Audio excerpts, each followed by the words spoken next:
Racist cop pointed gun at black girl. When she said, "I will fire you," next day he was fired. What if a single moment of courage could change everything? The morning sun filtered through the windows of Riverside Community Center as 34-year-old Keisha Williams adjusted her name tag and smoothed her volunteer coordinator vest. She'd been serving meals to seniors and families in need for 3 years now, finding purpose in the grateful smiles and quiet conversations over warm plates. The center buzzed with its usual gentle energy, volunteers chatting, children's laughter echoing from the play area, and the comforting sounds of community coming together. Keisha had always believed in treating everyone with dignity, no matter their circumstances. Her grandmother had taught her that respect costs nothing but means everything. She never imagined that this ordinary Tuesday would test everything she believed about justice and standing up for what's right. Sometimes the biggest changes start with the smallest acts of courage. Where are you watching from today? The trouble began when Officer Daniel Reeves walked through the center's doors just after noon. Keisha had seen him before. He'd responded to a minor incident in the parking lot last month, but something felt different about his presence today. His uniform was crisp, his badge gleaming, but his eyes swept the room with an edge that made several volunteers glance away. "Ma'am," he approached Keisha at the serving counter, his voice carrying an authority that seemed too heavy for the warm space. "We've had reports of suspicious activity here. Need to check some IDs." Keisha's heart skipped, but she kept her voice steady. "Officer, everyone here is either a registered volunteer or a community member we serve meals to. Is there something specific you're looking for?" The families around them, many immigrants, elderly folks, young mothers with children, began to shift uncomfortably. Mrs. Rodriguez, who'd been coming for her weekly meal for 2 years, clutched her purse tighter. 8-year-old Marcus peeked from behind his grandmother's wheelchair.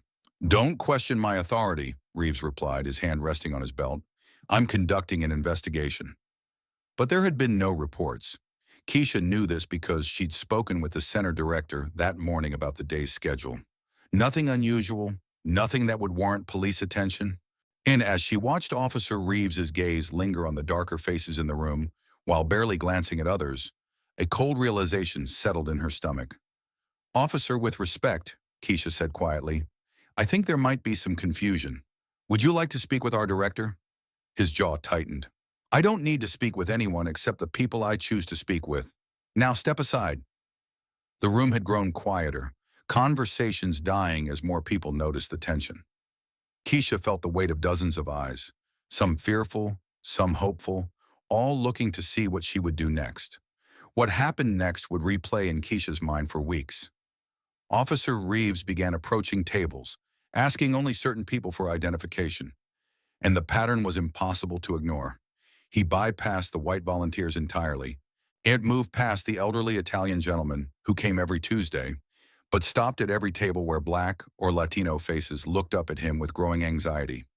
"Your ID," he demanded of Maria Santos, a young mother who brought her toddler for the free lunch program. Maria's English was limited, but her fear was universal. Her hands shook as she fumbled through her purse. I have green card," she whispered. "Not good enough," Reeves snapped. "I need state identification." Keisha's chest tightened. This wasn't protocol. This wasn't justice. This was something else entirely, and it was happening in her community center, under her watch, to people she'd come to care about deeply. "Officer Reeves," she said, stepping closer, her voice carrying the strength her grandmother had taught her to find in difficult moments.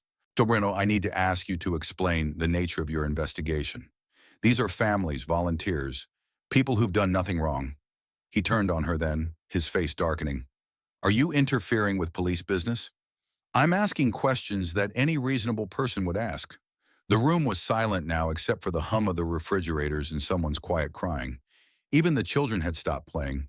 Keisha could see her reflection in Officer Reeves's sunglasses, but she could also see something else.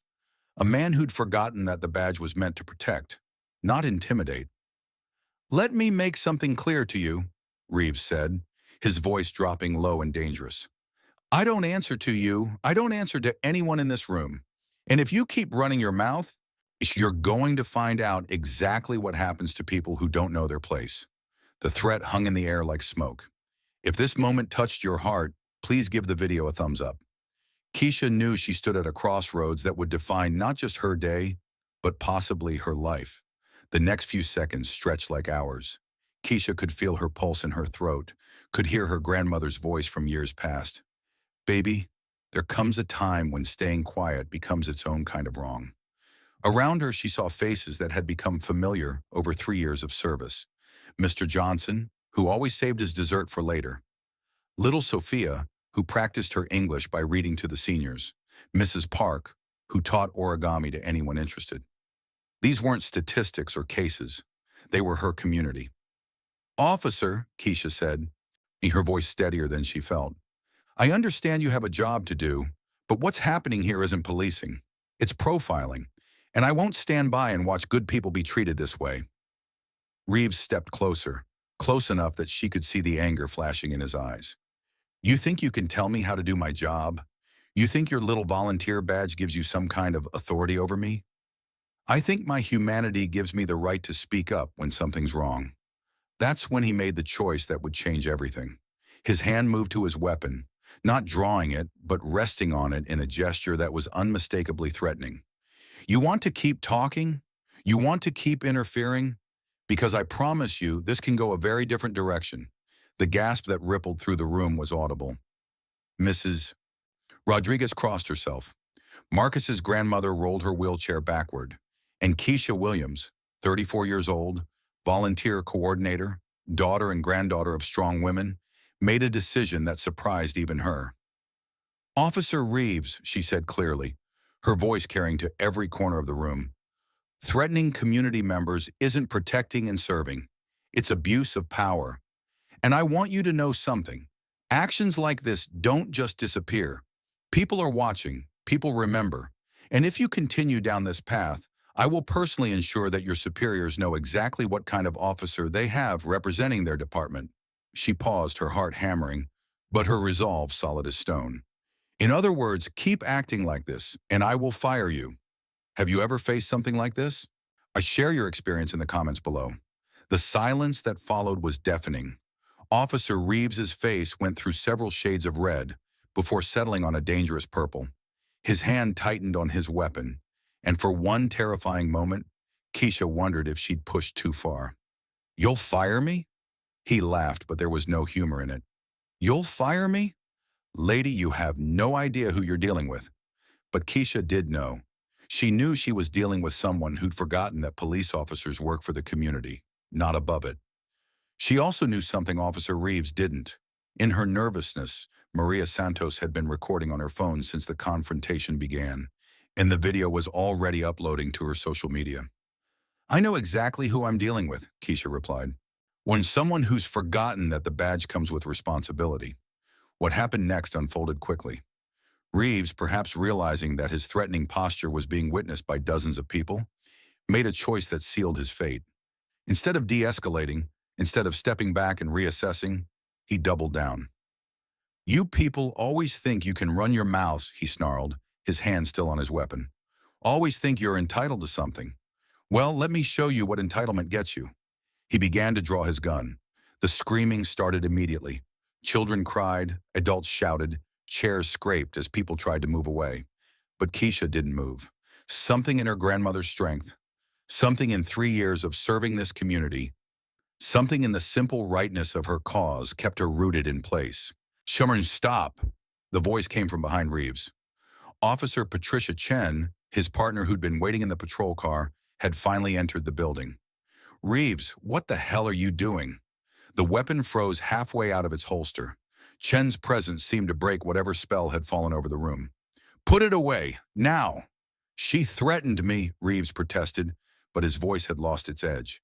She's a volunteer at a community center, and you're drawing a weapon on her? Put it away and get outside. Now! As Reeves reluctantly holstered his gun and stalked toward the door, Chen approached Keisha with genuine concern. Ma'am, are you all right? I'm so sorry about this. If you've been moved by this journey, subscribe for more heartfelt stories that matter. The investigation that followed was swift and thorough.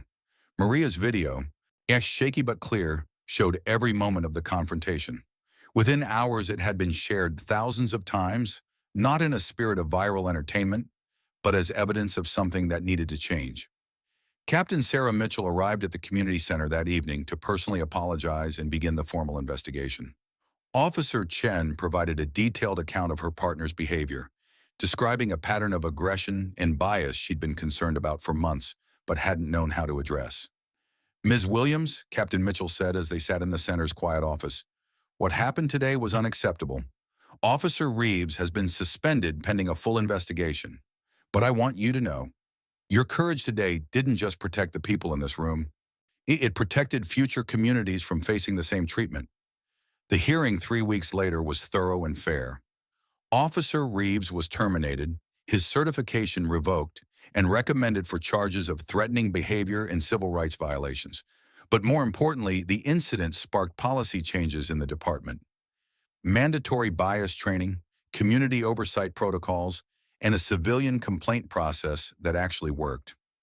Keisha returned to her volunteer work the next day, though the community center felt different now, stronger somehow, more united.